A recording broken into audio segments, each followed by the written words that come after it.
और उद्धार के साथ जो 36 आशीषें मिलती है उसके बारे में हम सीख रहे थे।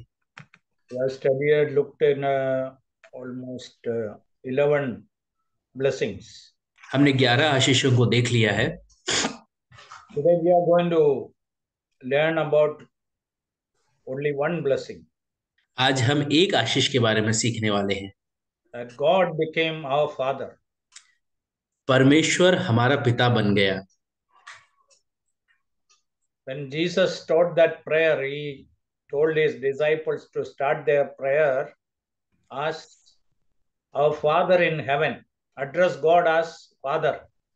जब यीशु मसीह ने अपने शिष्यों को प्रार्थना सिखाया तो उन्होंने ये बताया कि परमेश्वर को अपने पिता स्वरूप पुकारो। In Romans chapter 8, we read like this. और रोमियो 8वें अध्याय में हम इस प्रकार से पढ़ते हैं।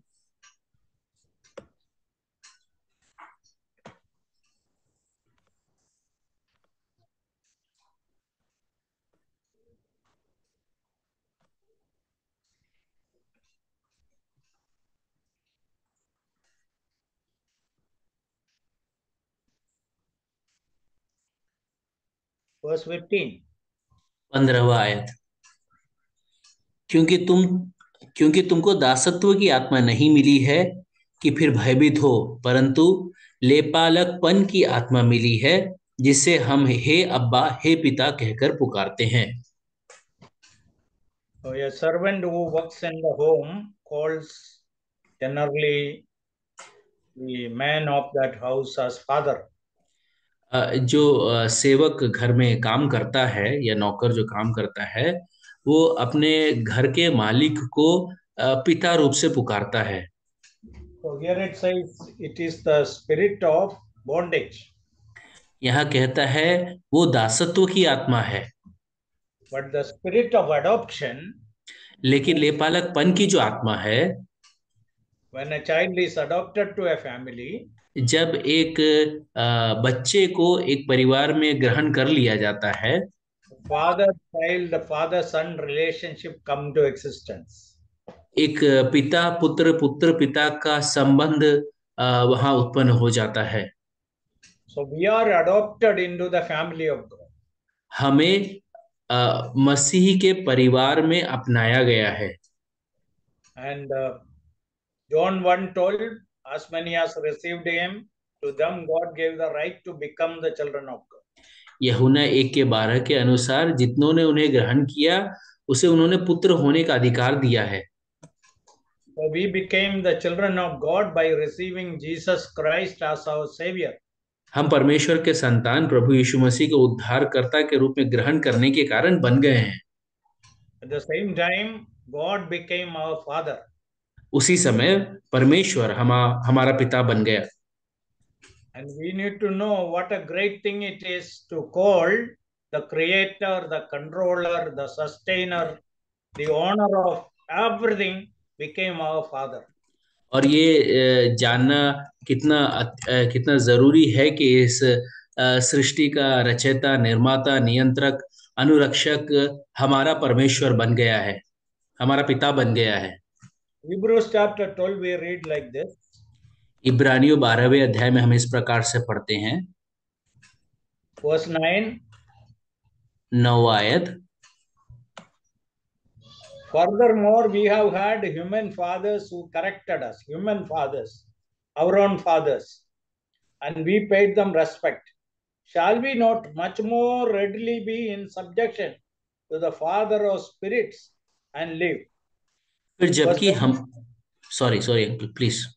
verse 10 also. For they indeed for few days disciplined us as seemed best to them, but he for our profit, that we may be partakers of his holiness. फिर जबकि हमारे शारीरिक पिता भी हमारी ताड़ना किया करते थे और हमने उनका आदर किया, तो क्या आत्माओं के पिता के और भी अधीन न रहे जिससे हम जीवित रहें? वे We तो are अपनी carry on. वे तो अपनी अपनी समझ के अनुसार थोड़े दिनों के लिए ताड़ना करते थे, पर वो तो हमारे लाभ के लिए किया करता है कि हम भी उसकी पवित्रता के भागी हो जाए। Here it is mentioned we have two fathers, यहाँ ऐसा बताया गया कि हमारे दो पिता हैं, and these two fathers are being compared. और ये दोनों पिता का तुलना किया गया है। Our heavenly Father is far better than the physical father. हमारा जो स्वर्गीय परमेश्वर है वो शारीरिक परमेश्वर से बेहतरीन है। So we read here verse 10, for they indeed for few days disciplined us as seemed best to them, but दस he for our profit that we may be partakers of his holiness. 10वें आयत में इस प्रकार से लिखा है, वे तो अपनी अपनी समझ के अनुसार थोड़े दिनों के लिए ताड़ना करते थे, पर वह तो हमारे लाभ के लिए करता है कि हम भी उसकी पवित्रता के भागी हो जाए। We who are under the Father and today we discipline our children, we understand we make many mistakes. हम जो अपने पिता के अधीन थे और आज हम अपने बच्चे को अपने अधीन करते हैं, तो हम जानते हैं कि हमसे गलतियां हो जाती है। Sometimes we don't understand them properly. कई बार होता है कि हम उनको समझ नहीं पाते हैं बराबर। Sometimes we become over strict with them. कई बार हम ज्यादा कड़क हो जाते हैं, Sometimes in the other way also, less strict also. और कभी कभी ऐसा उल्टा भी हो जाता है, कभी कभी हम उतने सख्त नहीं रहते हैं। But that will never happen with our Heavenly Father. लेकिन ऐसा कुछ हमारे स्वर्गीय पिता से नहीं होता, Because when the rest of the things will tell us how different our Heavenly Father is. अब बाकी जो बातें मैं बताने वाला हूँ वो ये बताएगा कि कैसे हमारा स्वर्गीय पिता एकदम भिन्न है। How blessed we are to have this God as our Heavenly Father. हम कितने आशीषित हैं कि ये जो परमेश्वर है हमारा स्वर्गीय पिता बन गया है। The Lord Jesus himself spoke about the Father when he was here. प्रभु यीशु मसीह खुद इस पिता के बारे में बताया जब वो इस संसार में था। Especially in the Sermon on the Mount, this reference comes again and again. खास करके पहाड़ी उपदेश में ये जो जिक्र है बार बार आता है। So rest of the things we are going to read from the Sermon on the Mount in Matthew's Gospel 5 to 7. बाकी की जो बातें हैं हम मत्ती रचित सुसमाचार 5 से 7 में जो पहाड़ी उपदेश है उसमें से देखने वाले हैं। So here we see some of the wonderful qualities of our Heavenly Father. यहाँ पर हम हमारे स्वर्गीय पिता के बहुत ही अच्छे गुणों को देखते हैं। And we read here in chapter 6 verse 4, he sees in secret. Verse 4. किसी का अगर खुला हुआ है बाइबल तो पढ़ देंगे, मेरा यहाँ पे ये नहीं चल रहा है। Chapter 6 verse 4. मत्ती 6 का 4 कोई अगर हिंदी में पढ़ दे तो।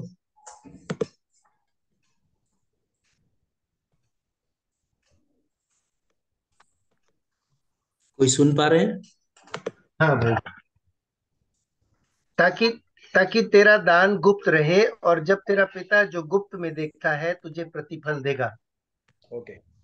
So first thing what Jesus said in this chapter, God sees us in secret. पहला जो है वो ये है कि परमेश्वर हमें गुप्त में देखता है। So few other times also Jesus said, God who sees in secret. Verse 6 also, when you pray in the secret place, your Father who sees in secret will reward you openly. 6 आयत में उसने ऐसा कहा कि जब तुम प्रार्थना करते हो एकांत में, तो तुम्हारा परमेश्वर जो एकांत में तुम्हें देखता है वो सबके सामने तुम्हें आशीषित करेगा। Verse 18 about fasting also he said, when you fast in secret, your Father will see in secret and reward you openly. और 18वें आयत में भी ऐसा लिखा है कि जब तुम उपवास करते हो तो एकांत में करते हो और तुम्हारा परमेश्वर जो उसे देखता है वो उसका आशीष देगा सबके सामने। So when you pray in your home, in your private room, without anybody's notice, God is able to see that, hear that, and he will reward you openly. He is a Father who sees in secret. जब आप प्रार्थना करते हो अपने निजी कमरा में, जब आपको कोई नहीं देख रहा है, तो परमेश्वर देखता है और वो आपको देख करके आपको आशीष देगा। So our God is able to see us, what we तो are doing in secret, and what secretly we did, He will reward us openly. हमारा परमेश्वर हमें देखने वाला है, और हम गुप्त में जो करते हैं उसका आशीष वो सबके सामने प्रकट करके देगा। Nobody might have heard what we have said, and nobody has seen what we did, but God has seen it. God has heard it, and He will reward it. किसी ने ये नहीं सुना होगा कि हमने क्या बोला, किसी ने ये नहीं देखा कि हम क्या देखे, लेकिन परमेश्वर ये सब कुछ देखता है और परमेश्वर उसका आशीष देगा। And that should bring fear also into our lives. और ये हमारे जीवन में भय भी लाना चाहिए। First thing, it is a very encouraging and comforting thing. Our God is seeing us in secret. At the same time, it should bring lot of fear, because God can see us when nobody else can see us. ये अच्छी बात है और आनंदित होने वाली बात है कि परमेश्वर हमें गोपनीयता में देखता है, लेकिन ये हमारे अंदर भय भी लाना चाहिए कि परमेश्वर हमारे हर क्षेत्र को देख सकता है। When nobody sees us, God can see us. जब हमें कोई नहीं देख सकता, तब भी परमेश्वर देख सकता है। Okay, that is one big thing about our Heavenly Father. तो ये एक बड़ी बात है हमारे स्वर्गीय पिता के बारे में। Let us all hold it to our heart that we have a Father in heaven who can see us. हम इस बात को अपने हृदय में थाम ले कि हमारा एक स्वर्गीय पिता है जो हमें देख सकता है। So when we accepted Christ and we got saved, we received a wonderful Heavenly Father who can see us in our secret places. When we pray, when we fast, when we give, God sees and He rewards us openly. जब हमने प्रभु यीशु मसीह को उद्धारकर्ता के रूप में ग्रहण किया, तब वो हमारा पिता बन गया है और वो हमें गुप्तता में, गोपनीयता में हमें देख सकता है और सबके सामने आशीष दे सकता है। Okay, chapter 6 verse 8. 6 का 18। Therefore, do not be like them, for your Father knows the things you have need of before you ask Him. सो तुम उनकी नाई ना बनो, क्योंकि तुम्हारा पिता तुम्हारे मांगने से पहले ही जानता है कि तुम्हारी क्या क्या आवश्यकता है। So He knows what all we need in this life. वो जानता है इस जीवन में हमें क्या क्या चाहिए। We all understand that our children come to us and they, tell us about paying the fees and buying books and pencil or things like that. They will remind us. हम ये जानते हैं क्योंकि हमारे बच्चे हमारे पास आते हैं और हमें स्कूल का फी भरने के लिए, किताब खरीदने के पैसे या पेंसिल खरीदने के पैसे, और ये सब हमें बार बार याद दिलाते हैं। When they come and ask us, we understand to a certain extent what are their needs. जब वो आकर के हमसे मांगते हैं तो कुछ हद तक हम ये समझ पाते हैं कि उनकी जरूरतें क्या क्या है। So our God has a detailed understanding about what all we need in this life. तो हमारा जो परमेश्वर है वो विस्तृत रूप से जानकारी रखता है कि हमें इस संसार में क्या क्या चाहिए। When God created this world, जब परमेश्वर ने इस संसार को रचा, before man was created, He provided everything what man needed in this world. मनुष्य को बनाने से पहले मनुष्य को जो कुछ भी चीजों की जरूरत थी उसको पहले बनाया। The same God is there to take care of us as our Father in this present spiritual life. और वही परमेश्वर पिता स्वरूप आज हमारे इस आत्मिक जीवन में ख्याल रखने के लिए है। So second comforting thing about our Heavenly Father, He knows what are our needs before we ask Him. We go and ask Him and He understands, He take care of. और दूसरा सांत्वना देने वाला बात यह है कि हमारे मांगने से पहले हमारा परमेश्वर, हमारा पिता हमारी सारी जरूरतों को जानता है और वो उसको पूरा करने के योग्य है। Then verse 15, the third thing about our Heavenly Father.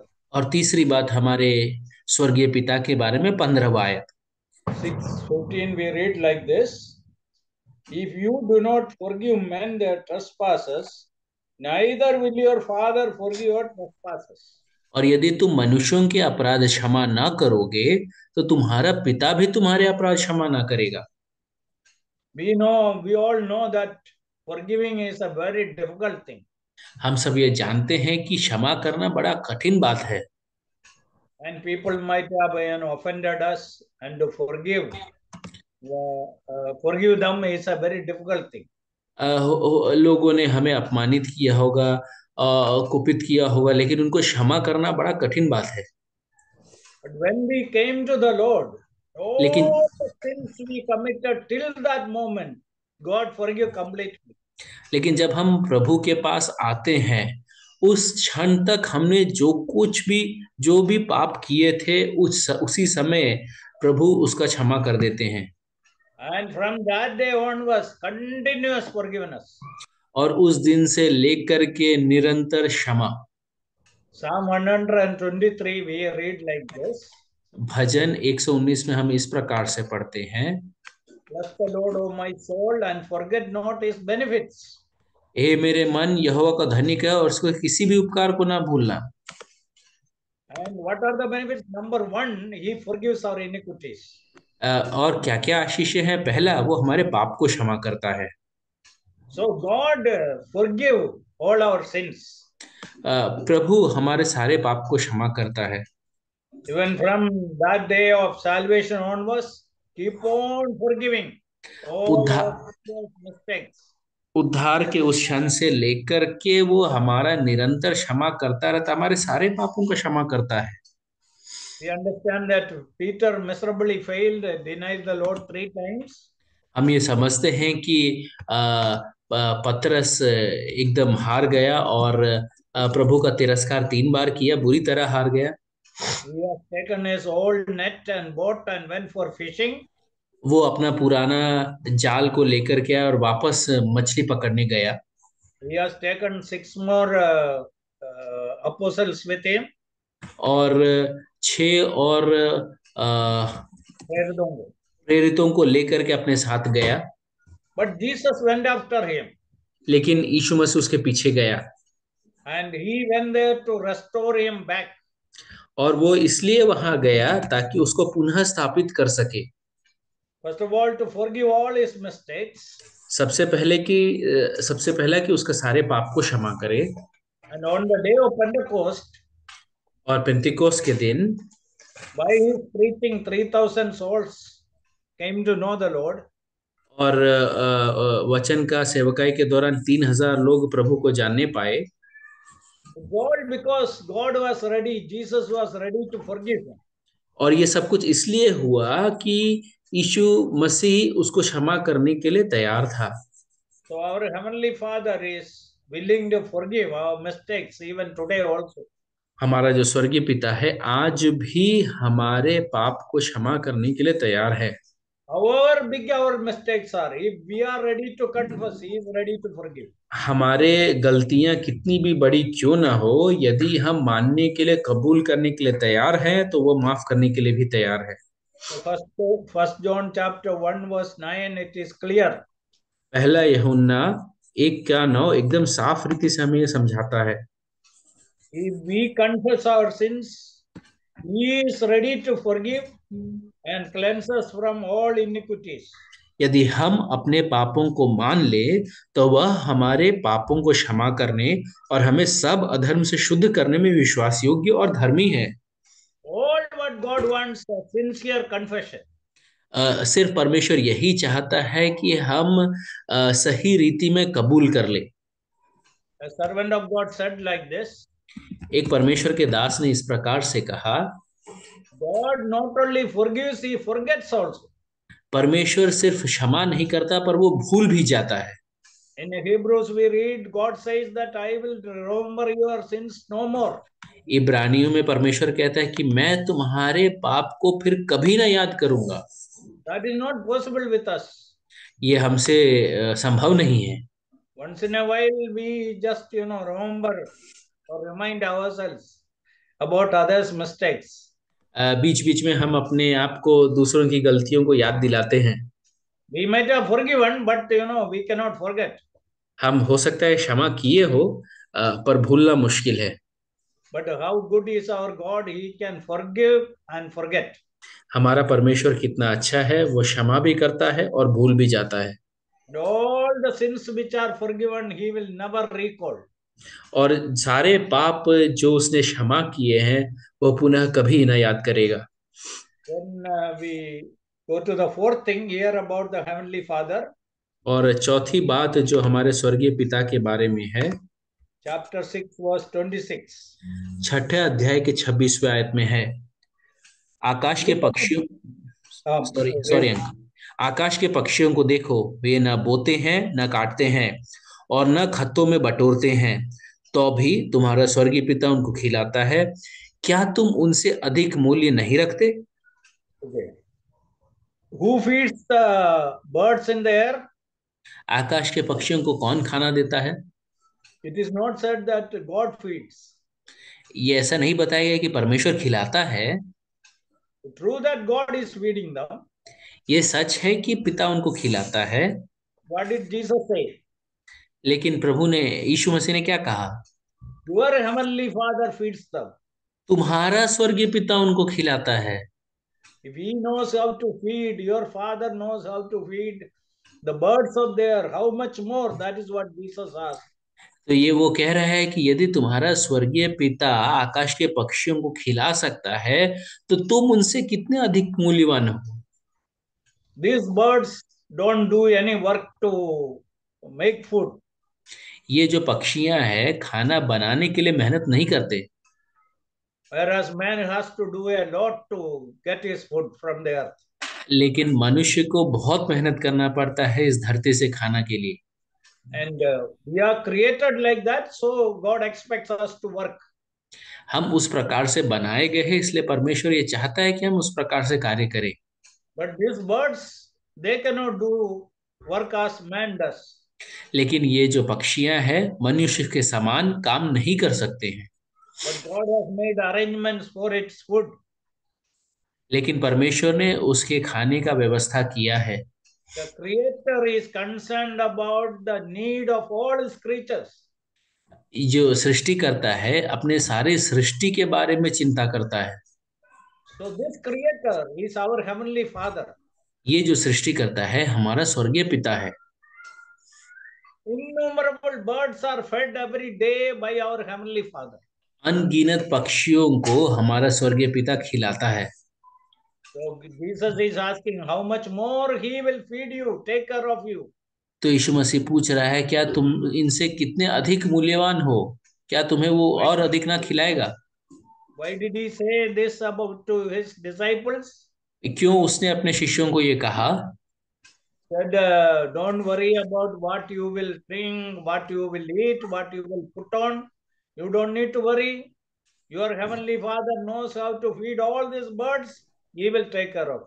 वो अपने शिष्यों को बता रहा था कि तुम इस बात की चिंता ना करो कि क्या खाएंगे, क्या पिएंगे, क्या पहनेंगे, क्या भोजन करेंगे, क्योंकि तुम्हारा जो स्वर्गीय पिता है इन सब का ख्याल रखता है। As we progress in Christian life, God makes arrangements and He opens new doors for us. आज जैसे जैसे हम मसीह जीवन में अग्रसर होते हैं, परमेश्वर, हम ये समझते हैं कि परमेश्वर हमारे नए नए मार्गों को खोल देता है, दरवाजों को खोल देता है। When our family increase also, He provides accordingly. हमारा जब परिवार बड़ा हो जाता है तो उस प्रकार से वो उसका प्रबंध करता है। When we were single, our needs were minimum. God provided. जब हम अकेले थे हमारी जरूरतें कम थी, छोटी थी, और परमेश्वर ने उस प्रकार से उसका व्यवस्था किया। We became family and we got children and their education, various other expense. God provides. फिर हमारा परिवार हो गया, बच्चे हो गए, उनका शिक्षा और उनकी जरूरतें परमेश्वर उसका प्रबंध करता है। So a child of God should remember that my Heavenly Father makes arrangements to meet all my needs. तो ये परमेश्वर के संतान को ये जानना है कि स्वर्गीय पिता मेरी सारी जरूरतों का व्यवस्था करता है। Nothing happens accidentally. और कुछ भी दुर्घटना नहीं है। He makes arrangements. वो व्यवस्था करता है। So My heavenly Father who feeds the birds, he will feed me, he will take care of me. मेरा स्वर्गीय पिता जो पक्षियों को खिलाता है वो मेरा ख्याल रखेगा, मुझे भी खिलाएगा। We'll read two verses from chapter 5, 5वें अध्याय से हम 2 आयतों को पढ़ेंगे। verse 45. 45वां आयत, जिससे तुम अपने स्वर्गीय पिता के संतान ठहरोगे, क्योंकि वह भलों और बुरों दोनों पर अपना सूर्य उदय करता है और धर्मियों और अधर्मियों दोनों पर मेघ बरसाता है। And here speaks about the wonderful quality of God. Even God is concerned about ungrateful, wicked people. और यहाँ पर परमेश्वर के एक अद्भुत गुण को दिखाता है, जहाँ पर परमेश्वर बुरे लोगों के बारे में भी चिंता करता है। Again, because they are His creation, His Creator is concerned about them. इसलिए क्योंकि वो उसका सृष्टि करता है और सृष्टिकर्ता अपने सृष्टि के बारे में चिंता करता है। And He makes the sun to shine over them, and He brings the rain over them. For them. वो उन लोगों के ऊपर सूर्य का उदय कराता है और मेघ बरसाता है। You have to understand that if God wants, He can stop it. और आपको ये समझने की जरूरत है कि यदि परमेश्वर चाहता है तो उसको रोक सकता है। Our God is a very powerful God. If He wants to stop the rain in a particular place, He can do that. हमारा परमेश्वर जो है बहुत सामर्थी परमेश्वर, और वो किसी क्षण यदि इसको रोकना चाहता है तो वो रोक सकता है। But God is so merciful, concerned about His creation, so He provides these things. तो लेकिन परमेश्वर इतना दयावान है, वो अपने सृष्टि के बारे में चिंता करता है, इसलिए वो उसका प्रबंध भी करता है। So here we see our Heavenly Father is so merciful, so good. और यहाँ पर हम देखते हैं कि हमारा जो स्वर्गीय पिता है कितना दयावान है और कितना अच्छा है। If He is merciful and good to wicked people, bad people, how much more He will be to us. और तो यदि वो भला है और यदि वो दयावान है बुरे लोगों के ऊपर, तो हम पर कितना दया दिखाएगा।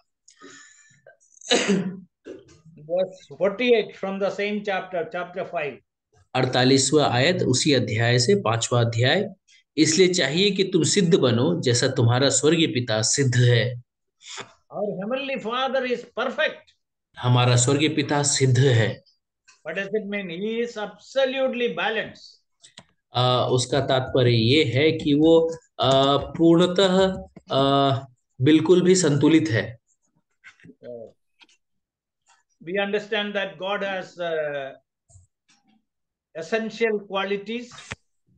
हम ये समझते हैं कि परमेश्वर के अंदर कुछ गुण है, आवश्यक गुण है। Yeah, thank you. There are essential qualities. आवश्यक गुण है। Because of those qualities, God is God. उन गुणों के कारण परमेश्वर परमेश्वर है। Without those qualities, God cannot be God.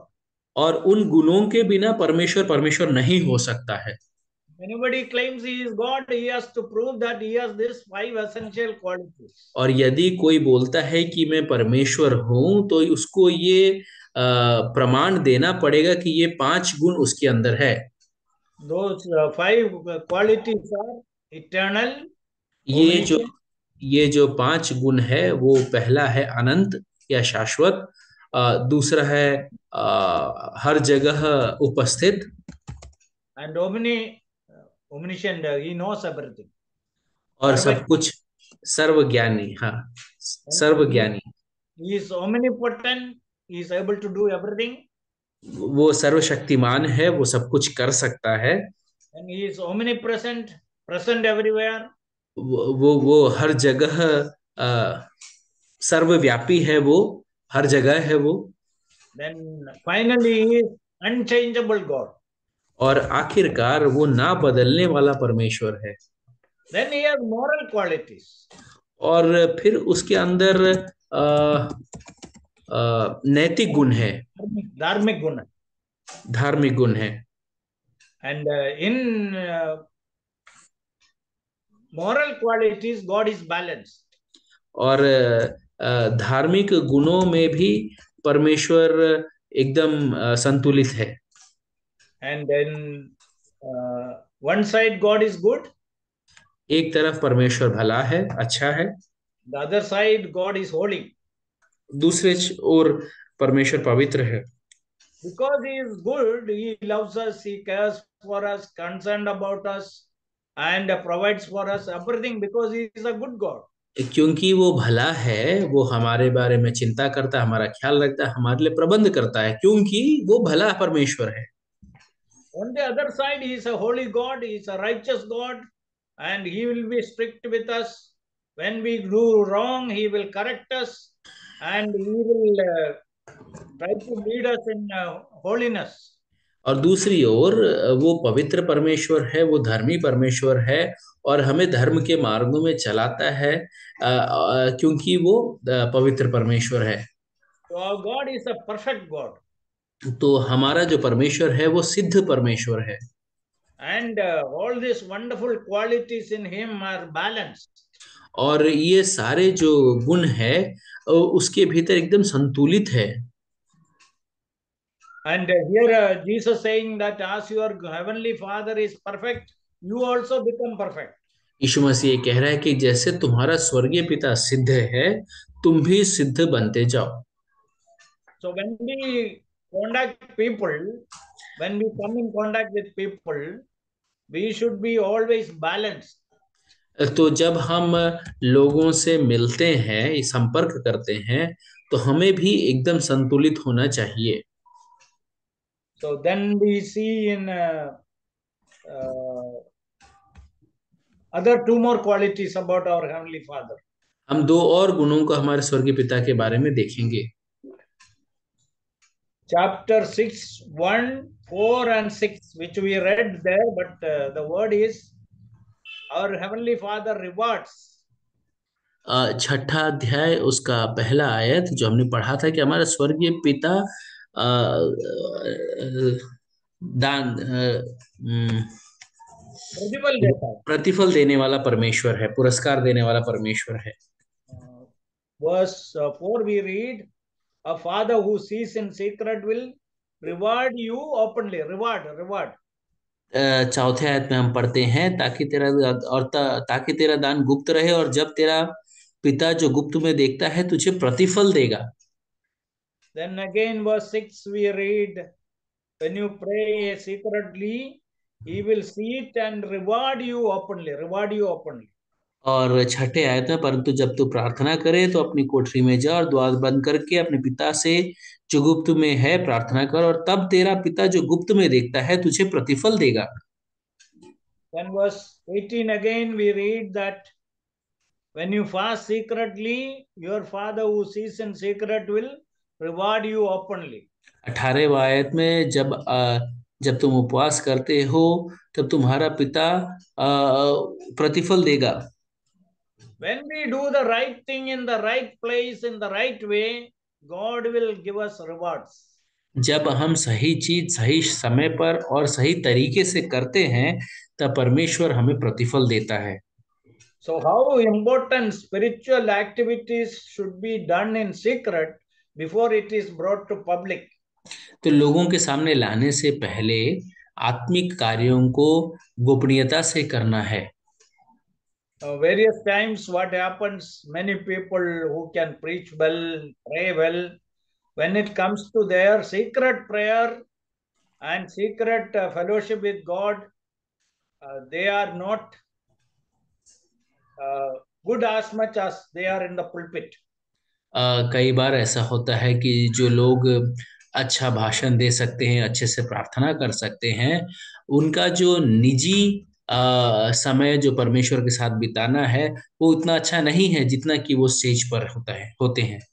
So God is concerned about our secret life. तो हमारा जो गोपनीय जीवन है उसके बारे में परमेश्वर चिंता करता है। How much you prayed in secret, that is more important to God. आपने कितना गोपनीयता में गुप्त होकर के प्रार्थना किया, ये परमेश्वर के नजर में महत्वपूर्ण है। Here Jesus is not telling you should not pray in public. यहाँ पर यीशु मसीह ये नहीं कह रहा है कि तुम्हें लोगों के सामने प्रार्थना नहीं करना है। Before you pray in public, you pray in secret, privately. लोगों के सामने प्रार्थना करने से पहले तुम गोपनीयता में प्रार्थना करो। So if we do that sincerely, God will give us rewards. और यदि हम इसको ईमानदारी के साथ करते हैं तो परमेश्वर उसका आशीष देगा। So we have seen today some of the wonderful qualities of our Heavenly Father. आज हमने हमारे स्वर्गीय पिता के कुछ बेहतरीन गुणों को देखा है। Let us understand, when we accepted Christ, we received a Heavenly Father who is so good, better than the best father in the world. तो ये इस बात को हम समझ ले कि जब हमने प्रभु यीशु मसीह को उद्धारकर्ता के रूप में ग्रहण किया, तब हमें एक स्वर्गीय पिता मिल गया जो सबसे अच्छे सांसारिक पिता से भी बेहतरीन है। He can see us in secret. वो हमें गोपनीयता में देख सकता है। He knows exactly what we need. हमारी जरूरतों को यथार्थ समझने वाला है। And he forgives our mistakes. वो हमारे गलतियों को क्षमा करता है। And our Heavenly Father feeds the birds of the air, guarantees that he will feed us definitely. और हमारा जो स्वर्गीय पिता इस संसार के पक्षियों को खिलाता है, वो इस बात को बताता है कि वो हमें भी निश्चय खिलाएगा।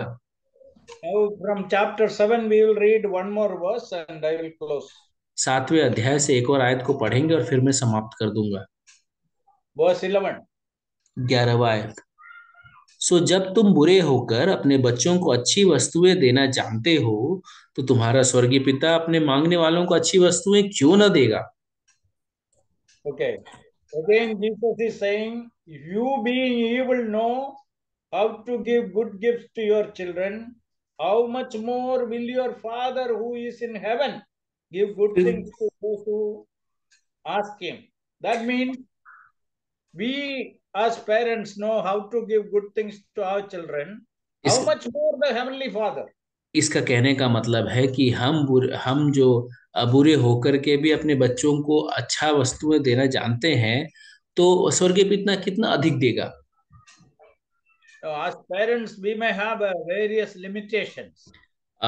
माता पिता होने के नाते हमारे बहुत सारे सीमाएं हो सकता है। We may not be able to give everything what our children ask. हमारे बच्चे जो कुछ भी मांगते हैं हम शायद वो ना दे पाए। But our Heavenly Father is not like that. लेकिन हमारा स्वर्गीय पिता वैसा नहीं है। He is a giving Father. वो देने वाला पिता है। He has enough and more to give. और उसके पास परिपूर्ण मात्रा में, पर्याप्त मात्रा में और अत्यधिक है देने के लिए। He is the best giver. और वो सबसे अच्छा देने वालों में है। And he gave us everything. और उसने हमें सब कुछ दिया है। This entire earth with all its blessings God gave us. ये संसार और उसके सारी आशीषें परमेश्वर ने हमें दिया है। And everything what is there in the earth belongs to God. और इस संसार में जो कुछ भी है वो परमेश्वर का है। So he is willing to give us when we go and ask him. तो वो हमें देने के लिए तैयार है जब हम उसके पास जाकर के उससे मांगते हैं। Sometimes we don't have because we ask not. कई बार ऐसा होता है कि हमारे पास नहीं रहता है क्योंकि हमने मांगा ही नहीं। So let us learn to ask this Heavenly Father. तो हम ये स्वर्गीय पिता से मांगने के लिए सीख जाएं। Let us learn to pray. हम प्रार्थना करना सीख जाएं। Let us believe how big this great God is. हम ये विश्वास कर ले कि हमारा परमेश्वर कितना महान है। And let us experience his care and love in our day-to-day life. और उसका जो प्रेम है और उसका जो ख्याल है हम अपने जीवन में निरंतर महसूस करने वाले हो सके। And let us remind ourselves, we are not orphans. We have a Heavenly Father. और हम अपने आप को याद दिलाए कि हम अनाथ नहीं हैं, परंतु हमारा एक स्वर्गीय पिता है। So the day I accepted Christ, I received this wonderful Father in heaven. तो जिस दिन मैंने उद्धारकर्ता के रूप में प्रभु यीशु मसीह को ग्रहण किया, मुझे ये अद्भुत स्वर्गीय पिता मिल गया।